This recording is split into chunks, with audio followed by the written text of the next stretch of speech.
عمره ما شايل جروح لا يلوم اللي ذينوح أنا ودعت الحسين. أعوذ بالله من الشيطان الرجيم. بسم الله الرحمن الرحيم. إذا زلزلت الأرض زلزالها وأخرجت الأرض أثقالها وقال الإنسان ما لها يومئذ تحدث أخبارها بأن ربك أوحى لها يومئذ يصدر الناس أشتاتا ليروا أعمالهم فمن يعمل مثقال ذرة خيرا يره ومن يعمل مثقال ذرة شرا يره. صدق اللہ العلی العظیم. اللهم صل على محمد وآل محمد. شبیر نے اپنی ہر نشانی دے دی، شبیر نے اپنی ہر نشانی دے دی، اسلام کو ایمان کی غرانی دے دی، اسلام کو ایمان کی غرانی دے دی. عباس نے دی قوت بازو باقر، عباس نے دی قوت بازو باقر. اکبر کی سخاوت نے جوانی دے دی، اکبر کی سخاوت نے جوانی دے دی. فاتحہ. بسم اللہ الرحمن الرحیم. الحمد للہ رب العالمین الرحمن الرحیم مالک یوم الدین. ایاک نعبد و ایاک نستعین اہدنا الصراط المستقیم صراط الذین انعمت علیہم غیر المغضوب علیہم ولا الضالین. اعوذ باللہ السمیع العلیم من الشیطان الرجیم. بسم اللہ الرحمن الرحیم. الحمد للہ رب العالمین والصلاة والسلام علی اشرف الانبیاء والمرسلین خاتم النبیین رحمت للعالمین ابی القاسم محمد وآلہ الطیبین الطاہرین المعصومین المظلومین لا سیما بقیت اللہ فی الارضین ارواحنا و ارواح العالمین علی تراب مقدمہ الفدا ولعنت اللہ علی اعدائہم وغاصب حقوقہم وقاتلیہم وظالمیہم اجمعین. اما بعد. قال اللہ سبحانہ تبارک و تعالی وقولہ الحق. اعوذ باللہ من الشیطان الرجیم. قل هذه سبیلی ادعو الی اللہ علی بصیرۃ انا ومن اتبعنی سبحان اللہ وما انا من المشرکین. صلوات پڑھیں محمد و آل محمد. السلام علیک یا ابا عبداللہ وعلی الارواح التي حلت بفنائک علیک منی سلام اللہ ابدا ما بقیت وبقی اللیل والنہار ولا جعلہ اللہ آخر العہد منی لزیارتکم. السلام علی الحسین وعلی علی ابن الحسین وعلی اولاد الحسین وعلی اصحاب الحسین. صلوات پڑھیں محمد و آل محمد. قرآن کریم کے سورہ مبارکہ یوسف 12واں سورہ اور اس کی آیت نمبر 108 کہ قل ھذہ سبیلی ادعو الی اللہ. پیغمبر لوگوں سے کہہ دیجئے کہ یہ میرا راستہ ہے، یہ میرا دین ہے، یہ میرا پیغام ہے، یہ میرا مشن ہے. ادعو الی اللہ، میں اللہ کی طرف دعوت دیتا ہوں. میرا مشن ہی اللہ کی طرف دعوت دینا ہے. اور میرا امتیاز یہ ہے کہ بس علی بصیرتن، میرا ہر عمل بصیرت کے ساتھ ہے. میں خود صاحب بصیرت ہوں. میرا دعوت دینا بھی بصیرت کے ذریعے سے ہے، بصیرت کے معیار پر ہے، اور سامنے والے کو بابصیرت بنانا ہے. اور یہ امتیاز صرف میرا ہی نہیں ہے، بلکہ میرا یہ امتیاز ہے، میرا یہ مقصد ہے. میں بصیرت پر ہوں، بصیرت کے ذریعے پیغام دے رہا ہوں. ومن اتبعنی، جو بھی میری اتباع کرنے والا ہے،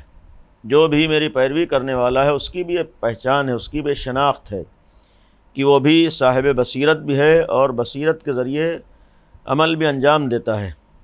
سبحان اللہ وما انا من المشرکین. اللہ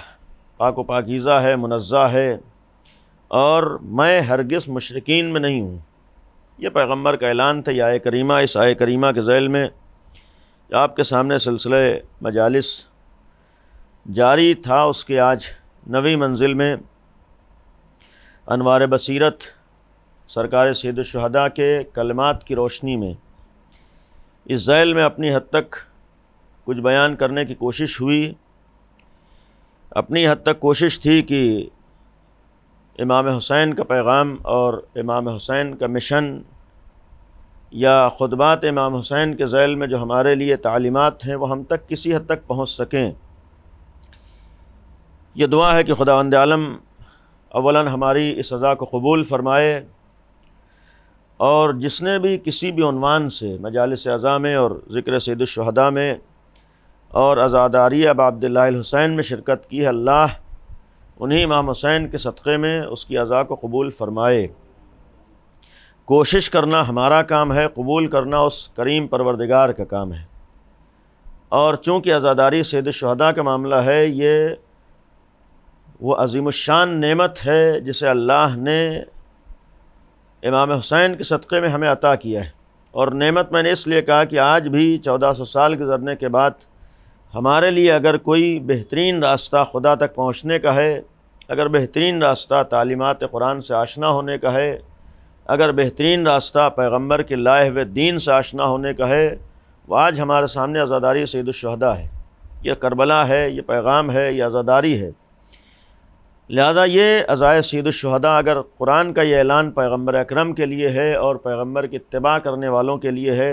اور یہ اعلان کر دیا کہ ان کا ہر قدم، ہر اقدام، ہر عمل بصیرت کی بنیاد پر تھا، تو یہ بھی یقین کرنا پڑے گا کہ کربلا کی قربانی بھی بصیرت کی بنیاد پر تھی۔ امام حسین کا عمل بھی بصیرت اور آگاہی کی بنیاد پر تھا۔ یہاں یہ کسی کو غلط فہمی نہ ہو کہ امام حسین گئے اور قتل کر دیے گئے، یہ غلط فہمی نہ ہو کہ امام حسین کو نہیں معلوم تھا کیا ہونے والا ہے۔ یہ آیت بھی دلیل ہے کہ اہل بیت کے گھرانے کا امتیاز یہ ہے کہ ان کا ہر قدم بصیرت کی بنیاد پر ہوتا ہے، ان کا ہر قدم آگاہی کے ساتھ ہوتا ہے۔ ایک طرف وہ اللہ کے علم الہی کے حامل ہوتے ہیں، اور دوسری طرف ان کا ہر فعل بصیرت اور آگاہی اور علم و شعور کی بنیاد پر ہوتا ہے۔ یعنی کربلا کا یہ اقدام، کربلا کی یہ قربانی، کربلا کی یہ شہادت، یہ آیت بھی پیغام دے رہی ہے کہ امام حسین کا یہ قربانی دے دینا یہ بھی بصیرت کی بنیاد پر تھا۔ یعنی امام حسین کو معلوم تھا کہ کیا ہونے والا ہے، امام حسین کو معلوم تھا کہ ہم کون سا عمل انجام دینے والے ہیں، امام حسین کو معلوم تھا کہ کون سے حالات سامنے آنے والے ہیں، امام حسین کو ماضی کی تاریخ کا بھی علم تھا، اور امام حسین کو رہتی دنیا تک آنے والے حالات کا بھی علم تھا۔ اگر امام حسین قربانی کے لیے گئے ہیں، امام حسین نے اتنی بڑی قربانی دی ہے، اور قرآن یہ کہہ رہا ہے کہ وہ آگاہی کے ساتھ ہے۔ آج اگر ہم انہی امام حسین کی یاد منا رہے ہیں، آج اگر انہی امام حسین کا تذکرہ کر رہے ہیں، تو پھر ہمارے لیے بھی شاید سب سے بڑی ذمہ داری یہ ہو کہ ہمارا بھی ہر عمل بصیرت اور آگاہی کے ساتھ ہو۔ یعنی در امام حسین پر آ کر انسان کے لیے کمال اور امتیاز یہ ہوگا کہ اس کا ہر اقدام امام حسین کی سیرت کو نگاہوں میں رکھتے ہوئے بصیرت و آگاہی کے ساتھ ہو۔ اس کا ایک مفہوم یہ ہے کہ جب امام حسین نے بصیرت و آگاہی کے ساتھ عمل انجام دیا ہے، تو پھر واقعی حسینی وہی ہے کہ جو اپنا کوئی بھی عمل، کوئی بھی فعل صرف جذبات کی بنیاد پر نہیں کرتا ہے، بلکہ بصیرت و آگاہی کے ساتھ عمل انجام دیتا ہے۔ اسے معلوم ہے کہ ہمیں کون سا عمل انجام دینا ہے، اسے معلوم ہے کہ ہمیں کس راہ میں قدم رکھنا ہے، اسے معلوم ہے کن سختیوں کا ہمیں مقابلہ کرنا ہے، اسے معلوم ہے کہ کس امتحانات سے ہمیں گزرنا ہے۔ اگر امام حسین کے سامنے وہ سارے امتحانات تھے، ساری سختیاں تھیں، سارے حالات تھے، اور ان حالات کے ذریعے ساتھ امام حسین نے قربانی دے دی ہے، تو آج یہ ہمارے لیے بھی درس ہے کہ ہمارے سامنے بھی اگر سختیاں ہوں، اگر ہمارے سامنے دشواریاں ہوں، اگر ہمارے سامنے مسائل ہوں، اگر ہمارے سامنے پریشانیاں ہوں، تو ہمارا بھی ہر قدم بصیرت کی بنیاد پر ہو۔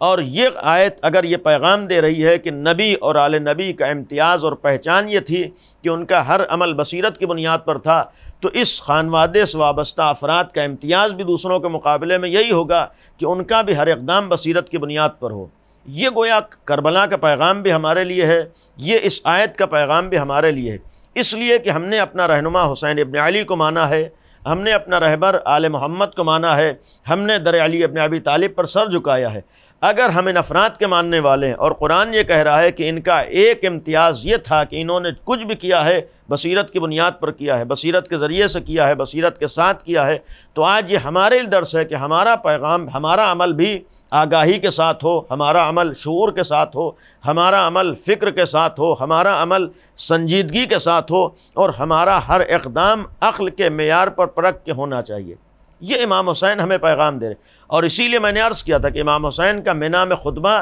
در حقیقت صرف اسی دور کے لوگوں کو پیغام دینا نہیں تھا، اسی زمانے کے افراد کو پیغام نہیں تھا، بلکہ ان افراد کو سامنے رکھ کر امام حسین نے رہتی دنیا تک پیغام دیا تھا، آنے والی نسلوں کو بھی پیغام دیا تھا، اور ایسے بدترین حالات میں جہاں پر شروع ہی میں اشارہ کیا تھا کہ جہاں پر نوبت کربلا تک آ گئی، اور ابھی جس وقت خطبہ ارشاد فرما رہے ہیں، کربلا سے پہلے شام میں وہ صورتحال سامنے ہے، حاکم شام لوگوں کے سامنے ہے، دین اسلام کو بدلنے کی کوششیں ہو رہی ہیں، دین اسلام کو مٹانے کی کوششیں ہو رہی ہیں، اللہ کے لائے ہوئے دین میں تبدیلی کی کوششیں ہو رہی ہیں،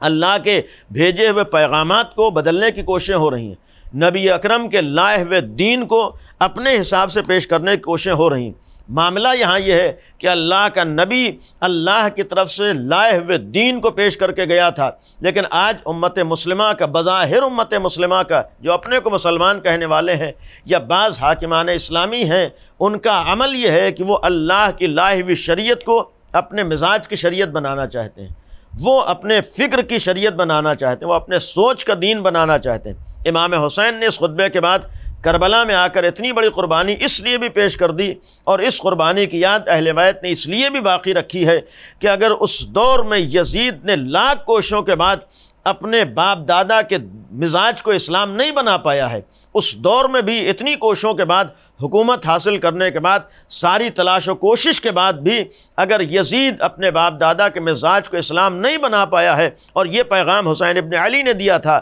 کہ گلے تو کٹ سکتے ہیں، قربانیاں تو دی جا سکتی ہیں، شہادتوں کے میدان میں قدم تو رکھا جا سکتا ہے، بھرے گھر کو مقتل میں تو لایا جا سکتا ہے، لیکن نبی کے لائے ہوئے پیغام کو مٹنے نہیں دیا جا سکتا ہے، نبی کے لائے ہوئے دین پر آنچ نہیں آنے دی جا سکتی ہے، نبی کے لائے ہوئے اس دین کو باقی رکھنا ہے جو دین صرف سیرت پیغمبر اکرم کی طرف دعوت دے رہا ہے، جو دین صرف علی ابن ابی طالب کی سیرت کی طرف دعوت دے رہا ہے۔ اگر امام حسین کا پیغام اس دور میں یہ تھا کہ یزید اپنے مشن میں کامیاب نہیں ہو سکتا ہے، گلے تو کاٹ سکتا ہے، ظلم تو کر سکتا ہے، بربریت کا مظاہرہ تو کر سکتا ہے، بھرے گھر کو قتل تو کر سکتا ہے، لیکن ہرگز یزید اپنے مشن میں کامیاب نہیں ہو سکتا ہے۔ یہی وجہ ہے کہ اہل بیت نے کربلا کی قربانی کے بعد اس عزائے سید الشہداء کی اگر بنا ڈالی ہے، اگر آل محمد نے فرش عزا کی بنا ڈالی ہے، اگر اہل بیت نے مجالس عزا کا سلسلہ قائم کیا ہے، اس کا ایک سبب یہ بھی تھا کہ اگر کربلا میں حسین ابن علی نے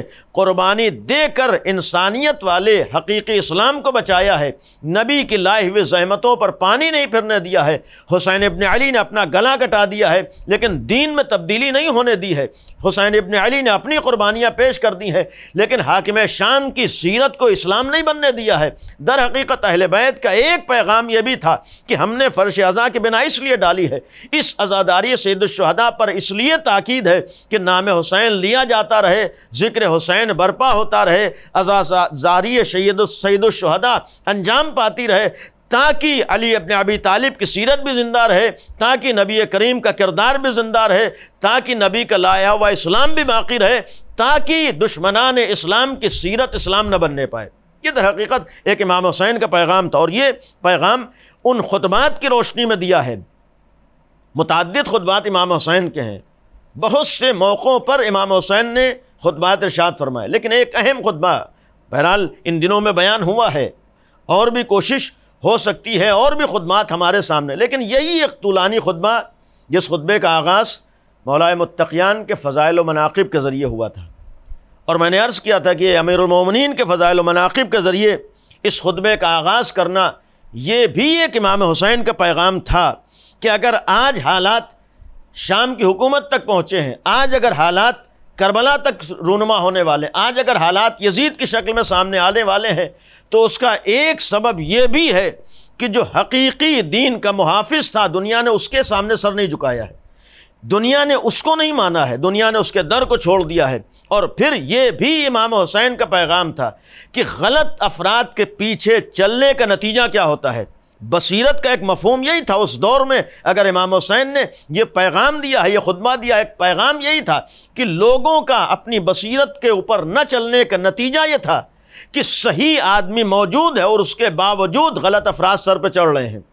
اور شاید یہی وجہ تھی کہ امام حسین نے جب کربلا آئے ہیں اور اپنے بھائی محمد حنفیہ کو خط لکھا ہے، اس میں ایک جملہ امام حسین کا یہی تھا کہ انما خرجت لطلب الاصلاح فی امت جدی، میں کربلا اس لیے جا رہا ہوں تاکہ امت محمدی کی اصلاح کر سکوں، اپنے نانا کی امت کی اصلاح کر سکوں۔ یہ امام حسین کا جملہ در حقیقت پیغام تھا کہ امام حسین اس امت محمدی کو ایک پیغام دینا چاہتے تھے، اور امام حسین کا ایک پیغام یہ تھا کہ اگر آج امت محمدی نے بصیرت سے کام لیا ہوتا، اگر آج امت محمدی نے شعور سے کام لیا ہوتا، آج اگر امت محمدی نے اپنی عقل اور فکر کو استعمال کیا ہوتا تو پھر نوبت اس شکل میں سامنے نہ آتی جو آ چکی ہے۔ اور جب اس دور میں اتنے بدترین حالات ہو چکے تھے تو امام حسین کی نگاہ میں آنے والی نسلیں بھی تھیں، آنے والے زمانے بھی تھے، اور یہ پیغام دے کر گئے ہیں کہ انما خرجت لطلب الاصلاح فی امت جدی، میرا مقصد امت محمدی کی اصلاح ہے۔ اصلاح کا ایک مفہوم یہ ہے کہ اسے بصیرت کی جانب متوجہ کرنا ہے،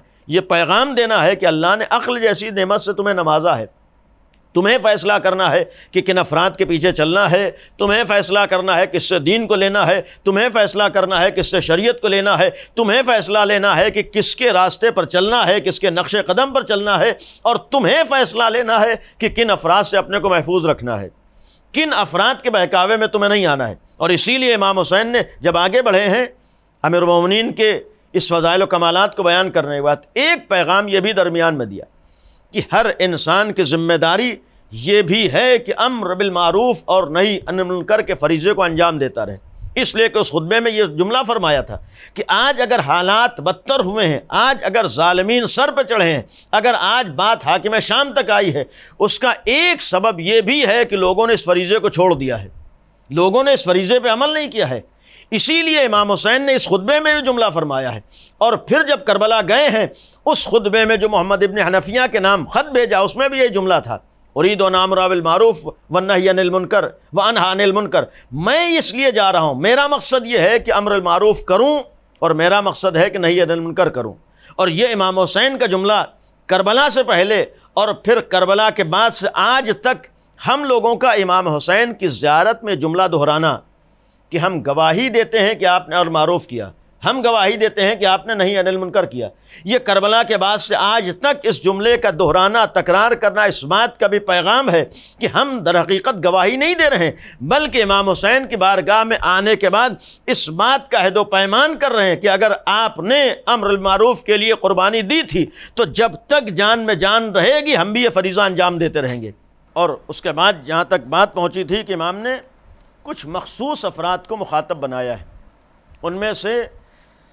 سرکار سید الشہداء کے اس وقت مخاطبین میں نے عرض کیا کہ اصحاب بھی تھے، تابعین بھی تھے، اس وقت کی شخصیات بھی تھیں، اور ان میں اہم علماء تھے، ان کو مخاطب بنا کر بعض چیزوں کی جانب متوجہ کیا۔ بات یہاں تک پہنچی تھی کہ وَأَنْتُمْ بِاللَّهِ فِي عِبَادِهِ تُكْرَمُونَ، کہ تمہاری عظمت، تمہاری اہمیت، تمہارا مرتبہ لوگوں کی نگاہوں میں ہے، لیکن وَقَدْ تَرَوْنَ عُهُودَ اللَّهِ مَنْقُوزَةً فَلَا تَفْزَعُونَ، تم اللہ کے احکام کو پامال ہوتے ہوئے دیکھتے ہو لیکن سکوت اختیار کر لیتے ہو، حرام و حلال پامال ہوتے رہتے ہیں، واجبات پر عمل نہیں ہوتا ہے، محرمات کو انجام دیا جاتا ہے، لیکن تم خاموش رہتے ہو، کوئی اقدام نہیں کرتے۔ وَأَنْتُمْ لِبَعْضِ ذِمَمِ بِآبَائِكُمْ تَفْزَعُونَ، جب کہ تمہیں اپنے خاندان کی فکر ہوتی ہے، اپنے باپ دادا کی فکر ہوتی ہے، اپنے بزرگوں کا خیال ہوتا ہے، لیکن رسول کی شریعت کا تمہیں خیال نہیں ہوتا ہے، رسول کے عہد کا خیال نہیں ہوتا، رسول کی تعلیمات کا تمہیں خیال نہیں ہوتا۔ وَالْأُمَا وَالْبُكُمْ وَالزَّمَنِ فِي الْمَدَائِنِ مُهْمَلَةٌ لَا تُرْحَمُونَ، تمہارے ہی شہر میں بہت سے ایسے افراد ہیں جن کے اندر شعور نہیں ہے، جن کے اندر بصیرت نہیں ہے، جن کے اندر سوچنے سمجھنے کی صلاحیت نہیں ہے، جن کے اندر حقائق کو دیکھنے کی صلاحیت نہیں ہے، جنہیں اپنی بات کو پہنچانے کی صلاحیت نہیں ہے، لیکن ایسے افراد کی موجودگی کے باوجود ایسے افراد کو دیکھ کر بھی تم ان پر رحم نہیں کرتے ہو،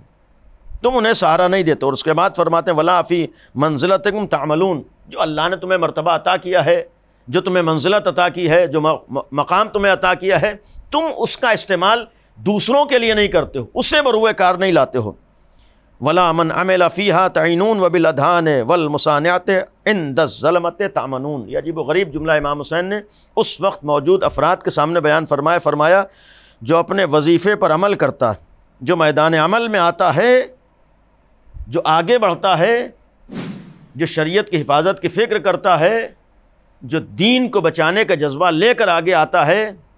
اگر میدان میں آنا چاہتا ہے تو تم اس کا ساتھ دینے پہ تیار بھی نہیں ہوتے. یعنی امام حسین فرما رہے خود بھی تم اپنا فریضہ نہیں نبھاتے ہو، اور اگر کوئی سامنے آتا ہے تو تم اس کا ساتھ بھی دینے پہ تیار نہیں ہوتے ہو. بلکہ امام اس کے بعد فرماتے ہیں کہ وبالاذہان والمصانعۃ عند الظلمۃ تعمنون، تم ظالم اور باطل افراد کی چاپلوسی میں لگے رہتے ہو، اس کی خوشنودی حاصل کرنے کی تمہاری فکر ہوتی ہے. ظالم خوش رہے، باطل خوش رہے، اس کی رضا تمہیں حاصل ہوتے رہے. تمہیں یہ فکر نہیں ہوتی ہے کہ دین برباد ہو رہا، تمہیں یہ فکر نہیں ہوتی ہے کہ شریعت پامال ہو رہی ہے. اس کے بعد فرمایا کل ذالک مما امرکم اللہ بہ من النہی، کہ خدا نے جبکہ ان ساری چیزوں کا تمہیں حکم دیا ہے، ایسا نہیں ہے کہ تم غافل ہو، ایسا نہیں ہے کہ تم لا علم ہو. تم نے شریعت کو پڑھا ہے، تم نے دین کو دیکھا ہے، تمہارے سامنے احادیث، اس کے بعد بھی تم شریعت پر عمل کرنے پر تیار. یہ وہ باتیں ہیں جن سے خدا نے تم کو روکا ہے لیکن تم اس سے غافل ہو. اور اس کے بعد فرمائے وانتم اعظم الناس مصیبتاً لما غلبتم علیہ من منازل العلماء، سب سے بڑی مصیبت تمہارے ہی لیے ہے، اس لیے کہ تم علماء کے واقعی مقام و مرتبے کی حفاظت نہ کر سکے. یعنی اگر دین پر وقت آیا ہے، اگر شریعت پر وقت آیا ہے، اگر دین پامال ہو رہا ہے تو اس کا ایک سبب ایسے افراد ہیں جن کی جو ذمہ داریاں تھے اسے نہیں نبھا سکے. لو کنتم تشعرون ذالک، کہ اگر تم یہ اس معاملات کے انجام دیتے، کاش تم اس سلسلے میں اپنے شعور کو بروئے کار لاتے. امام فرما رہے کاش تم بصیرت سے کام لیتے. لو کنتم تشعرون ذالک، ان معاملات میں تم سوچتے، اس معاملات میں غور کرتے. تمہاری نگاہوں میں کاش یہ ہوتا کہ دنیا چند روزہ ہے، آخرت ہمیشہ کی ہے. تمہاری نگاہوں میں یہ ہوتا کہ دینے والا اللہ ہے، دنیا نہیں ہے. تمہاری نگاہوں میں کاش یہ ہوتا کہ تمہارا معبود پروردگار عالم ہے، دنیا کی کوئی طاقت نہیں ہے. کاش تمہاری نگاہوں میں یہ ہوتا کہ سب سے بڑی طاقت خدا کی طاقت ہے اور کوئی طاقت نہیں ہے. اس کے بعد فرمایا بیاننا مجار الامور والاحکام علی عید العلماء باللہ الامناء علی حلالہ والحرام. فرماتی ہے اس لیے کہ معاملات کی انجام دہی اللہ نے علماء کے ہاتھ میں رکھی ہے. دین اور شریعت کو پہنچانا یہ علماء کی ذمہ داری، جو حلال اور حرام خدا کے امین ہوتے ہیں. اور اگر امین ہوتے ہیں تو امانت دار کی ذمہ داری یہ ہوتی ہے کہ اپنی امانت کی حفاظت کر رہا ہو. امانت دار کی ذمہ داری ہوتی ہے کہ امانت داری کا ثبوت پیش کراؤ، خیانت نہ کراؤ. اور اگر حلال و حرام کا امین وہ ہے تو پھر اس حلال و حرام کا خیال کرنا عام لوگوں سے زیادہ ان افراد کی ذمہ داری ہے جنہیں اللہ نے امین بنایا ہے. اور اس کے بعد فرمایا فانتم المسلوبون تلک المنزلہ،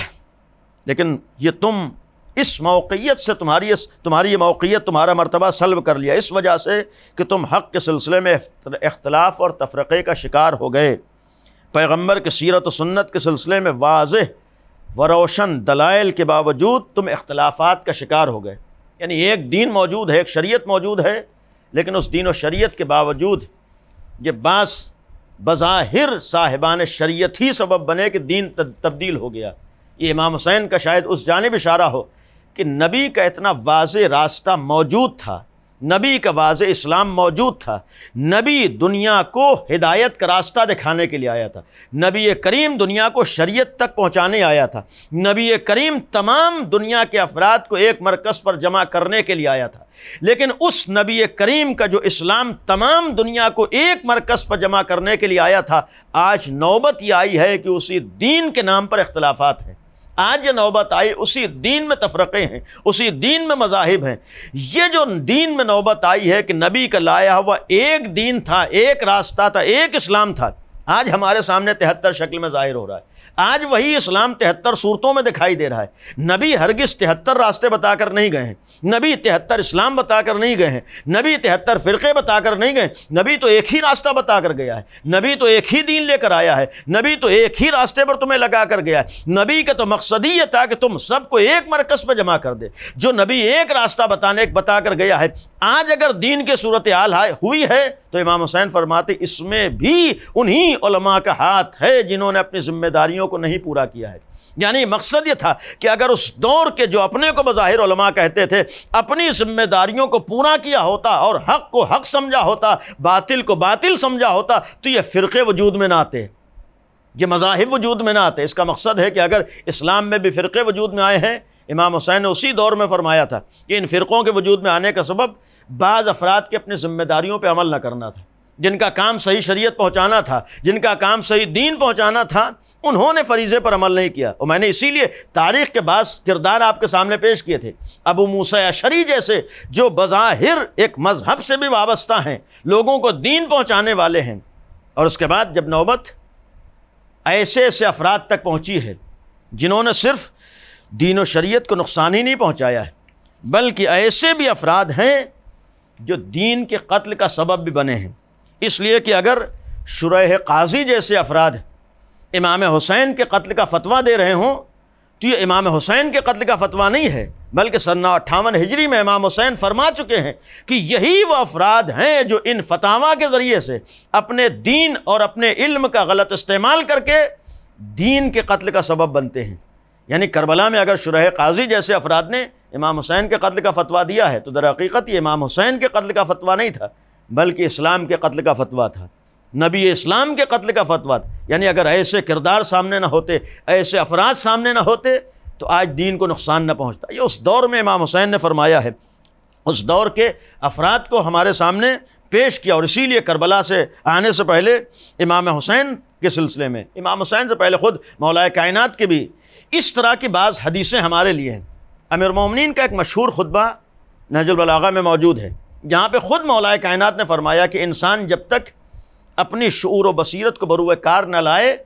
باطل افراد کا اعلی کار بنتا رہتا ہے، دوسروں کے ہاتھوں استعمال ہوتا رہتا ہے۔ اس لیے کہ امیر المومنین نے فرمایا الناس ثلاثہ، کہ لوگوں کی 3 قسمیں ہوتی ہیں، عالم ربانی، بعض افراد ہیں جنہیں علم ہے، جن کے پاس شعور ہے، جن کے پاس صلاحیت ہے، جن کے پاس بصیرت ہے، وہ متعلم علی سبیل نجات، بعض افراد وہ ہیں کہ جو صحیح راستے کے انتخاب کی فکر میں رہتے ہیں، یعنی متعلم ہے، سیکھنا چاہتے ہیں، صحیح بات تک پہنچنا چاہتے ہیں، لیکن اس کے بعد مولا کائنات نے فرمایا کہ وہ حمج رعا، ایک گروہ، اور ظاہراً اکثریت انہی افراد کا ہے، ایک گروہ وہ ہے کہ جو اپنی عقل اور فکر اور شعور کو ختم کر کے آنکھ بند کر کے ہر آواز کے پیچھے دوڑنے لگتا ہے۔ یہ مولا کائنات نے فرمایا ایک گروہ ایسا ہے، اتباع کل نائق یمیلون مع کل ریح لم یستضیؤ بنور العلم ولم یلجؤوا الی رکن وثیق، نہ تو وہاں کوئی علمی بات ہوتی ہے، نہ کوئی حقیقت ہوتی ہے، نہ کوئی مضبوط معاملہ ہوتا ہے، صرف ہر آواز کے پیچھے دوڑنے والے ہوتے ہیں۔ یہ مولا کائنات فرمایا یعنی ایک تعداد وہ ہے، ایسے ہی افراد امام حسین فرما رہے دین کے نقصان کا سبب بنتے ہیں، ایسے ہی افراد دین کے خلاف بھی استعمال ہو جاتے ہیں۔ ورنہ کربلا میں خود یزید امام حسین کو قتل کرنے کے لیے نہیں آیا ہے۔ اگر یہ ہزاروں کی تعداد میں کربلا میں مجمع جمع ہو گیا، اگر یہ افراد شعور و بصیرت رکھتے ہوتے تو ناممکن تھا کہ یزید جیسے افراد کی مرضی پر عمل کر رہے ہوتے، اس لیے کہ سامنے اگر حکم یزید کا تھا، اگر آرڈر یزید کا تھا، تو سامنے جس کو قتل کرنے کے لیے آئے وہ حسین ابن علی ہیں۔ اور ایسا نہیں ہے کہ اس دور میں لوگوں کو نہیں معلوم تھا امام حسین کون ہے، ایسا نہیں تھا لوگوں کو نہیں پتا تھا کہ حسین نبی کے نواسے ہیں، ایسا نہیں تھا کہ اس مجمع میں لوگوں کو نہیں معلوم تھا کہ حسین ابن علی کی عظمت کیا ہے۔ اور جن لوگوں کو نہیں معلوم تھا، کربلا میں امام حسین نے قدم قدم پر اپنے کو پہچانوا بھی دیا تھا۔ ایسا نہیں ہے کہ دشمن آنے والا یہ کہے کہ ہمیں نہیں معلوم تھا، امام حسین نے قدم قدم پر اپنے کو پہچانوایا، لیکن جہاں پر بصیرت نہیں تھی دیکھنے کے باوجود بھی حق کا ساتھ دینے کے لیے تیار نہیں تھے۔ اسی لیے سرکار سید الشہداء نے ایک جملہ کربلا میں انہی افراد سے کہا تھا جو مقابلے پر آئے تھے کہ تم مجھے کیوں قتل کرتے ہو، یا ویلکم اتقتلونی علی سنت بدلتھا، اگر میرے قتل کے لیے آئے ہو، اگر میرے مقابلے پر آئے ہو، اگر مجھے شہید کرنے کے لیے آئے ہو تو کیا میں نے کسی شریعت کو بدلا ہے؟ کیا میں نے کسی دین کو بدلا ہے؟ کیا میں نے سنت محمدی کی مخالفت کی ہے؟ کیا میں نے ام علی شریعت غیرتھا، کیا میں نے کسی شریعت میں تغییر کی ہے، تبدیلی کی ہے؟ ام علی جرم فعلتہ، کیا میں نے کوئی غلطی کی ہے، کیا میں نے کوئی جرم کیا ہے؟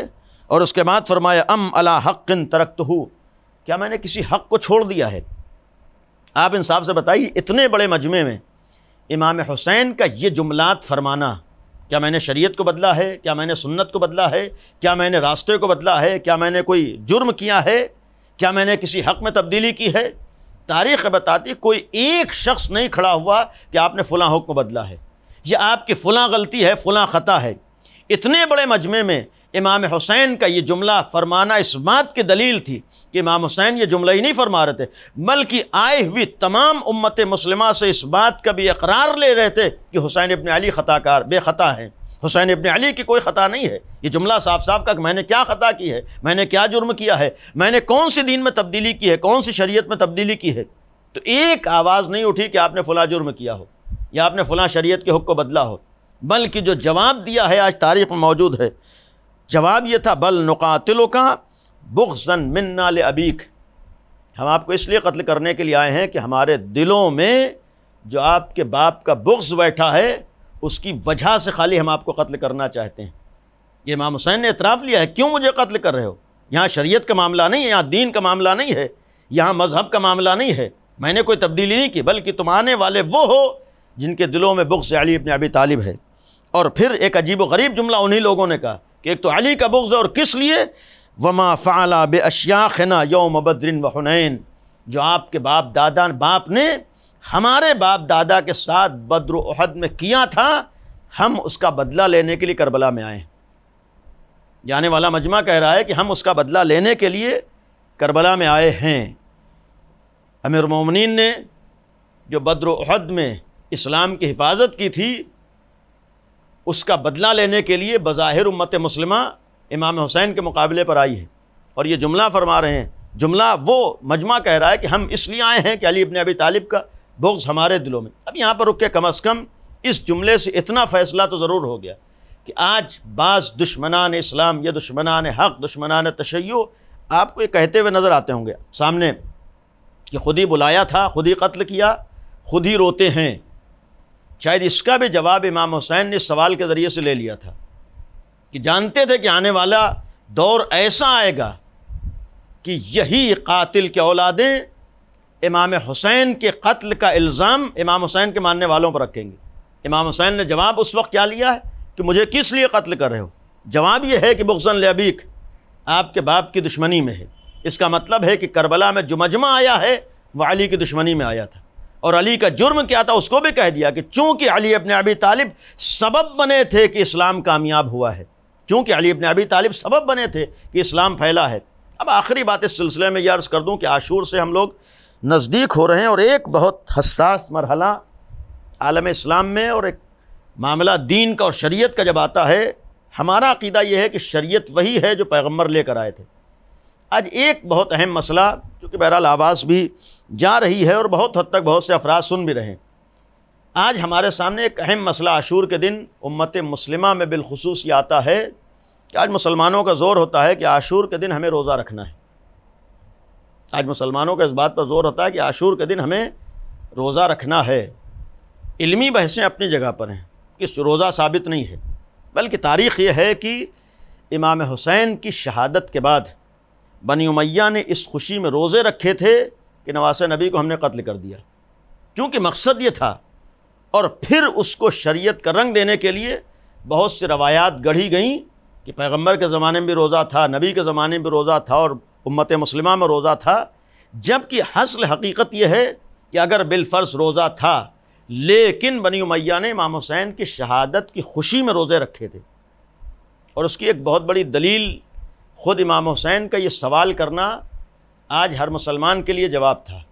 امام حسین نے سوال یہ کیا تھا، کیا میں نے کسی شریعت کو بدلا ہے؟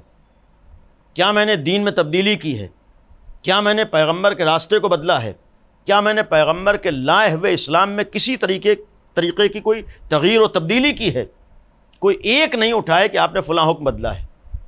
اس کا مطلب ہے کہ امام حسین یہ اعتراف لے رہے ہیں کہ آج بھی میرے پاس جو دین ہے وہی ہے جو نبی لے کر آئے تھے، آج میرا راستہ وہی ہے جو پیغمبر اکرم لے کر آئے تھے، آج ہمارے پاس شریعت وہی ہے جو ہمارا نانا لے کر آیا تھا۔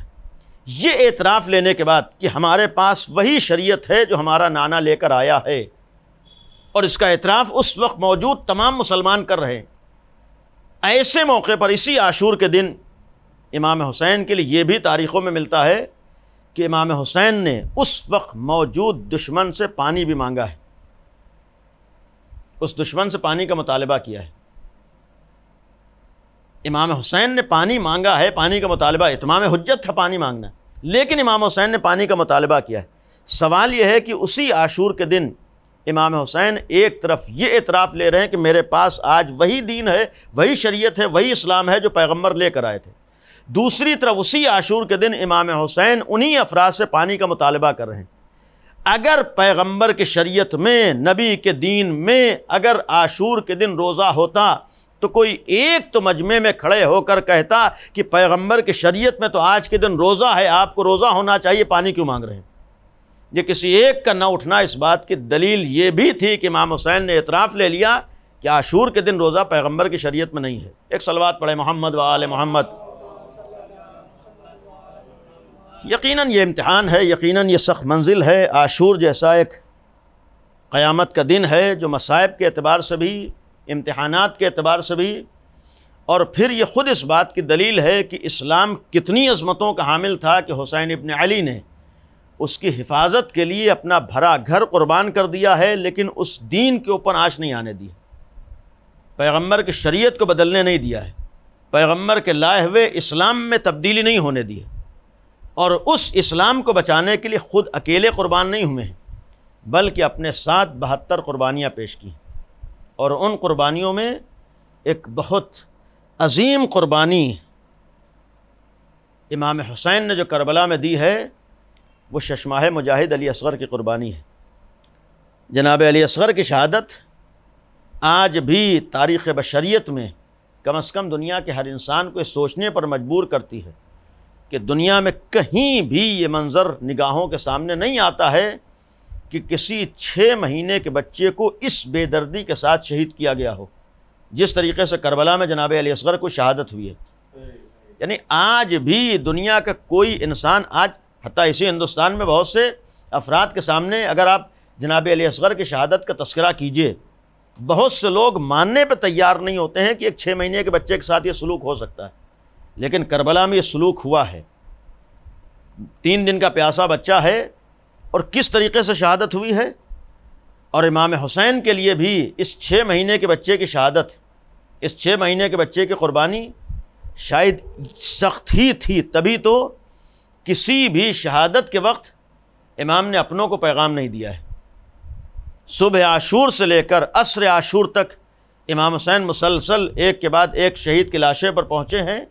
اور اس کے لاشیں کو مقتل سے خیمے تک لے کر آئے، لیکن تاریخ میں کہیں نہیں ملتا ہے کسی لاش کے اٹھاتے وقت امام حسین نے اپنوں کو یاد کیا ہو۔ انسان کی فطرت یہی کہتی ہے کہ اگر آدمی اپنوں کو یاد کرتا ہے تو اسی وقت یاد کرتا ہے کہ جب کوئی بہت بڑی مصیبت آتی ہے۔ امام حسین کا یہ فرمانا لَیتَکُم فی یوم عاشورا جمیعاً تنظرونی، یہ چاہنے والوں کاش تم کربلا کے میدان میں ہوتے تو اپنی نگاہوں سے، اپنی آنکھوں سے وہ منظر دیکھتے کہ تمہارا مولا ان ظالموں سے سوال عاب کر رہا تھا، لیکن فَأَبَوْا أَن يَرْحَمُونِی، ان افراد نے اس کمسن بچے کو بھی پانی دینے سے انکار کر دیا۔ امام حسین کا جملہ جہاں بہت سے پیغامات ہیں، ایک سبب یہ بھی تھا کہ ذرا ایک باپ کے دل سے پوچھو کہ اگر اس کا 6 مہینے کا لال پیاسا ہو اس کے دل پہ کیا گزرتی ہے، اور پھر اگر پیاسا ہی نہ ہو بلکہ حسین ابن علی جیسا امام وقت ہو، ولی خدا ہو، حجت خدا ہو، اور اس سے بڑھ کر ساقی کوثر کا بیٹا ہو، جو ساقی کوثر کا لال ہو، وہ ان ظالموں سے آ کر یہ جملہ کہہ رہا ہو کہ میرے بچے کو پانی پلا دو۔ یعنی ایک امتحان کسی بھی غیرت دار کے لیے یہ بھی ہوتا ہے کہ اسے دشمنوں کے سامنے جا کر کسی چیز کا مطالبہ کرنا پڑے۔ اسی لیے یہ کہنے کا حق ہے کہ امام حسین نے پانی نہیں مانگا ہے بلکہ در حقیقت اتمام حجت کیا تھا۔ ظالمین کے چہروں سے نقاب پلٹی تھی، اس وقت جو آیا ہوا مجمع اپنے اوپر اسلام کی نقاب ڈالے ہوئے تھا، امام حسین نے یہ مطالبہ کر کے ان کے چہروں سے اسلام کی نقاب کو الٹا تھا کہ آؤ چہروں کو پہچانو، ایسے افراد تو اسلام دور کی بات ہے انسان کہنے کے لائق بھی نہیں ہے۔ امام حسین نے یزید کو پہچانوایا ہے، دنیا بعد میں نہ کہے کہ ہمیں نہیں معلوم تھا۔ اور شاید ایک سبب پانی کے مطالبے کا یہ بھی تھا کہ اگر جناب علی اصغر کو نہ لے کر آتے تو کیسے معلوم ہوتا کہ خیمے میں پیاس کا عالم کیا تھا۔ آدمی یہی تو سوچ سکتا تھا کہ خیمے میں پانی موجود ہوگا اور امام حسین نے پی لیا ہوگا، خیمے میں پانی موجود ہوگا، حسین پیاسے نہیں ہوں گے۔ امام حسین جناب علی اصغر کو میدان میں لا کر یہ بھی بتانا چاہتے تھے، ذرا غور کرو، جب خیمے میں 6 مہینے کے بچے کا پیاس سے عالم ہو تو پھر بڑوں کا عالم کیا رہا ہوگا۔ اور پھر جناب علی اصغر کی پیاس کا جو اظہار خود سرکار سید الشہداء نے فرمایا ہے، تاریخ کا ایک جملہ ہے کہ جب لے کر آئے ہیں ظالموں سے ایک جملہ کہا تھا، اما ترونہ کیف یتلظی عطشا، کیا تم نہیں دیکھتے ہو کہ میرا لال کس طریقے سے پیاس سے تلظی کر رہا ہے۔ امام حسین یہ فرما رہے ہیں کیا تم نہیں دیکھتے ہو کہ میرا بچہ پیاس سے کس طریقے سے تلظی کر رہا ہے۔ اس کے لیے علماء نے یہی بیان کیا ہے، تلظی کا مطلب یہ ہوتا ہے کہ انسان پیاس کی وجہ سے اس آخری حالت کو پہنچ جائے کہ اب اس کے اندر تڑپنے کی طاقت بھی ختم ہو جائے، رونے کی طاقت بھی ختم ہو جائے، بے چینی کے اظہار کی طاقت بھی ختم ہو جائے، صرف آخری وقت طاقت اتنی باقی ہو کہ اپنے ہونٹوں کو کھول کر اپنی پیاس کا اظہار کرے۔ امام حسین بھی یہی فرما رہے ہیں کہ اب میرے 6 مہینے کے بچے کا پیاس سے عالم یہ ہو چکا ہے کہ اب اس کے اندر رونے کی طاقت بھی نہیں ہے، اب اس میں مچلنے کی طاقت بھی نہیں ہے، اب اس میں تڑپنے کی طاقت بھی نہیں ہے، بلکہ اب میرا بچہ پیاس کی وجہ سے صرف منہ کو کھولتا ہے اور بند کرتا ہے۔ ذرا سوچئے، جہاں بچہ اتنا پیاسا ہو تو باپ کے دل پہ کیا گزرتی ہے، ماں کے دل کا عالم کیا ہوتا ہے۔ اور پھر ایک ماں جس کا اصغر جیسا 6 مہینے کا بچہ ہو، 3 دن روایات میں ہے کہ جناب علی اصغر پیاسے ہیں، 3 دن جناب علی اصغر پیاسے رہے ہیں۔ ہمیں یہ بھی معلوم ہے کہ ایک ماں کے لیے بڑی سخت منزل وہ آتی ہے کہ جب اس کی نگاہوں کے سامنے اس کا بچہ پیاس سے جانبلب ہو اور وہ پانی نہ پلا سکتی ہو۔ جناب رباب کے لیے کتنی سخت منزل آئی تھی کہ اصغر جیسا لال نگاہوں کے سامنے موجود تھا اور وہ پیاس سے تڑپ رہا تھا، جناب رباب صرف بے چین ہو جاتی تھی۔ اور پھر یہ بھی قابل غور ہے کہ ایک ماں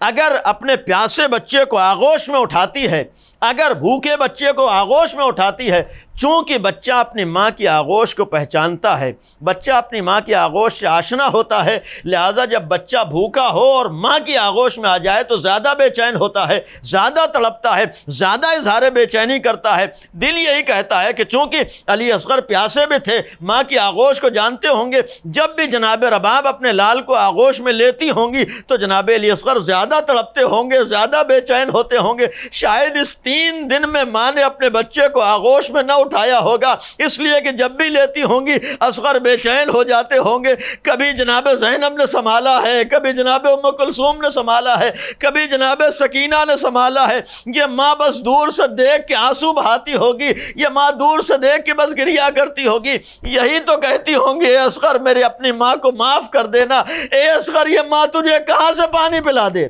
خود امام حسین نے ظرف اس حد تک جناب علی اصغر پیاسے، اور پھر آخری لمحات میں آقا حسین جناب علی اصغر کو لے کر آ رہے ہیں۔ اور جب لے کر آئے ہیں، آپ شب عاشور میں تصور کریں کہ جب آخری رات جناب علی اصغر کی رہی ہوگی، امام حسین جانتے تھے کل قربانی کا دن ہے، امام حسین کو معلوم تھا، اور جناب رباب کے لیے بھی یہی وجہ ہے کہ شب عاشور بھی ایک اعتبار سے بہت سخت آتی، عبادت الہی کے لیے امام حسین نے مہلت لی ہے، لیکن اس عبادت الہی کے ساتھ ساتھ جب نگاہوں میں بچے آتے ہوں گے، جب نگاہ جناب علی اصغر کی طرف جاتی ہوگی تو ایک طرف یہ بھی تو احساس ہوتا ہوگا کہ بچے کا پیاس سے عالم کیا ہے، اور ماں کو یہ معلوم ہے کہ کل قربانی آل محمد کا دن ہے، تو ہر ماں کے لیے ایک امتحان ہے۔ لہذا جب دوسرا دن عاشور کا دن آیا ہے اور قربانی کا آغاز ہوا ہے، آخری مرحلے پر آ کر امام حسین نے اپنے شہادت کا مقدمہ جسے بنایا ہے وہ جناب علی اصغر ہیں، اس لیے کہ جس وقت امام نے حل من ناصرین کے صدا بلند کی ہے، خیموں سے رونے کی آواز آئی، امام حسین در خیمہ پر آ کر سوال کرتے ہیں کہ رونے کا سبب کیا ہے۔ یہی تو کہا تھا کہ علی اصغر نے آواز کو سن کر اپنے کو جھولے سے گرا دیا ہے، اور جب امام حسین نے فرمایا ہے کہ اپنے لال کو، میرے لال کو میری آغوش میں دو، میں اتمام حجت کے لیے دشمن کے سامنے لے جاؤں گا۔ امام حسین جناب علی اصغر کو لے کر آئے ہیں، اور آنے کے بعد سوال آپ کیا ہے، اور سوال آپ نہیں تھا بلکہ ظالم کے چہروں سے نقاب کو پلٹا ہے۔ اس وقت ایک آواز گونجتی ہے، اینا اینا حرملہ اقطع کلام الحسین، حرملہ کہاں ہے، کلام حسین کو منقطع کر دے۔ اور اس وقت تاریخ کا جملہ ہے کہ ظالم نے جو تیر چلایا ہے 3 بھال کا تیر ہے، اور یہ استعمال ہوا ہے جناب علی اصغر کے لیے۔ تصور کریں کہ ایک کمسن بچہ ہو، چھوٹا بچہ ہو، اور اس کے لیے 3 بھال کا تیر استعمال کیا جائے۔ اسی لیے تاریخ نے جو الفاظ لکھے ہیں کہ جب تیر چلا ہے اور جناب علی اصغر کے گلو مبارک پر لگا ہے تو اس سے جناب علی اصغر کا گلا چھیدا نہیں ہے، بلکہ تاریخ لکھتی ہے کہ ذبح الطفل من الاذن الى الاذن، یہ کمسن بچہ ایک کان سے دوسرے کان کی طرف ذبح ہو گیا۔ ذرا سوچئے کہ باپ کے ہاتھوں پر بچہ ہو اور اپنی نگاہوں کے سامنے بچہ ذبح ہو جائے، باپ کے دل پہ کیا گزرتی ہے؟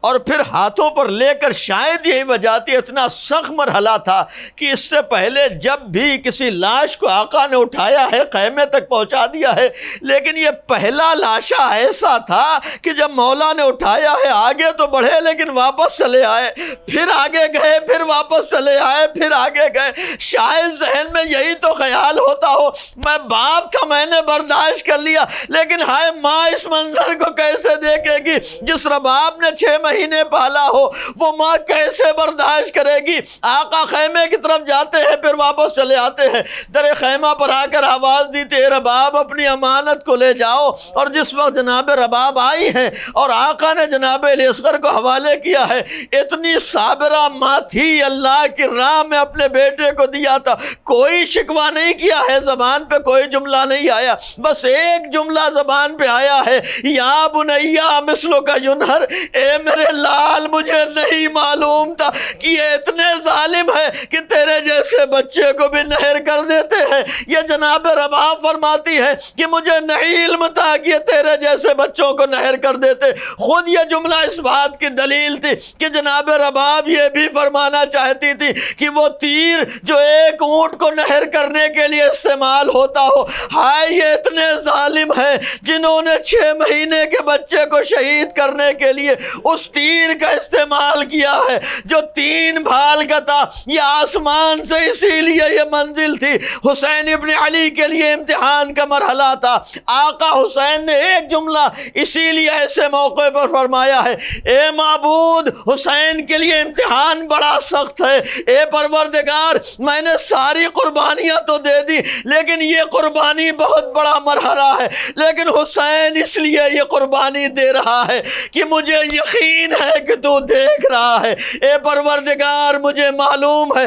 کہ یہ شہادت کا مرحلہ تیری نگاہوں کے سامنے ہے، چونکہ تیری مرضی ہے لہذا حسین سر تسلیم کو خم کیے ہوئے ہے، ورنہ حسین بھی تو باپ ہے، حسین کے سینے میں بھی ایک باپ کا دل ہے۔ جب اصغر کی شہادت کو دیکھ کے ظالم بھی برداشت نہ کر پاتا ہو تو پھر ایک باپ کے دل سے پوچھو اس حسین کے دل پہ کیا گزری ہوگی جب اصغر کو اپنے ہاتھوں پہ اٹھایا ہے۔ تنہا حسین ہی نہیں بلکہ سکینہ نے بھی ایک جملہ کہا تھا، اے بابا میں بھی تو پیاسی ہوں، لیکن جیسی علی اصغر کو دیکھا تھا یہ بچی بھی تڑپ گئی تھی۔ اے بابا کیا سامنے والے اتنے ظالم ہیں کہ جنہیں 6 مہینے کے بچے پر بھی رحم نہیں آتا؟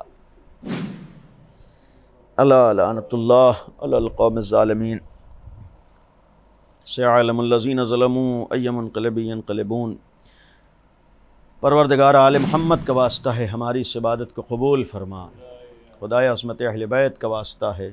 ہم سب کو حق ادا ادا کرنے کی توفیق عنایت فرما، خدایا عاشور کو صحیح طور پر سمجھنے اور درک کرنے کی توفیق عنایت فرما۔